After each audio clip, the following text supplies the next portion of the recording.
Assalamualaikum warahmatullahi wabarakatuh. Halo anak-anakku semuanya, bagaimana kabar kalian? Mudah-mudahan selalu sehat dan berbahagia ya. Dan kalian tentunya tetap semangat kan? Kita akan belajar kembali bersama-sama. Kita awali dulu dengan berdoa ya. Kita baca bismillah. Bismillahirrahmanirrahim. Anak-anakku yang baik dan hebat, hari ini kita akan belajar kembali melanjutkan pelajaran sebelumnya, yaitu tema 1, subtema 3, muatan IPA. Ayo bersemangat, kita akan mulai.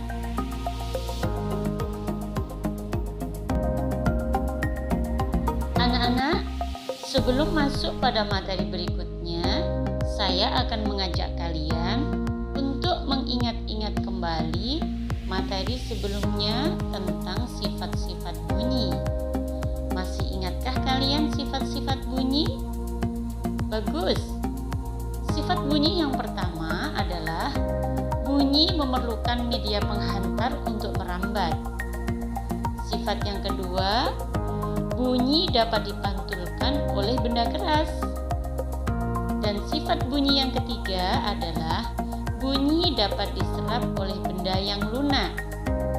Nah, hari ini kita akan belajar tentang pemantulan dan penyerapan bunyi. Anak-anak, ternyata bunyi itu bisa dipantulkan loh. Kapan sih terjadi pemantulan bunyi?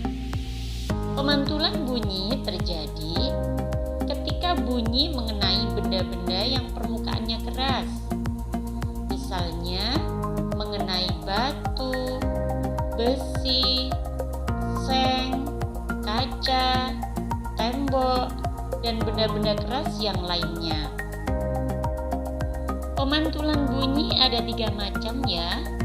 Yang pertama, bunyi pantul yang memperkuat bunyi asli. Yang kedua, gema. Yang ketiga, gaung atau keredam. Nah, kita akan ulas ya. Oke, yang pertama yaitu bunyi pantul yang memperkeras bunyi asli. Anak-anakku, pernahkah kalian menyanyi di ruangan tertutup? Dan bandingkan jika kamu bernyanyi di ruangan terbuka atau di tempat yang luas. Kira-kira bunyi yang muncul lebih keras di ruangan tertutup ataukah di ruangan yang terbuka? Bagus. Akan muncul bunyi lebih keras di ruangan tertutup. Mengapa dapat terjadi seperti itu? Pada ruangan kecil, bunyi asli dan bunyi pantul sampai ke telinga kita hampir bersamaan, sehingga bunyi pantul akan memperkuat bunyi asli. Paham kan? Ada bunyi pantul yang memperkeras bunyi asli. Anak-anak, tahukah kalian bahwa sifat pemantulan bunyi ini sangat penting bagi beberapa hewan loh. Misalnya kelelawar.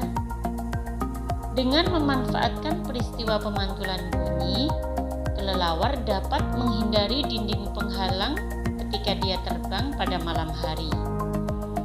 Selain itu, kelelawar dapat mengetahui mangsa yang akan disantapnya. Selanjutnya kita akan mempelajari gema. Gema adalah bunyi pantul yang datangnya setelah bunyi asli selesai.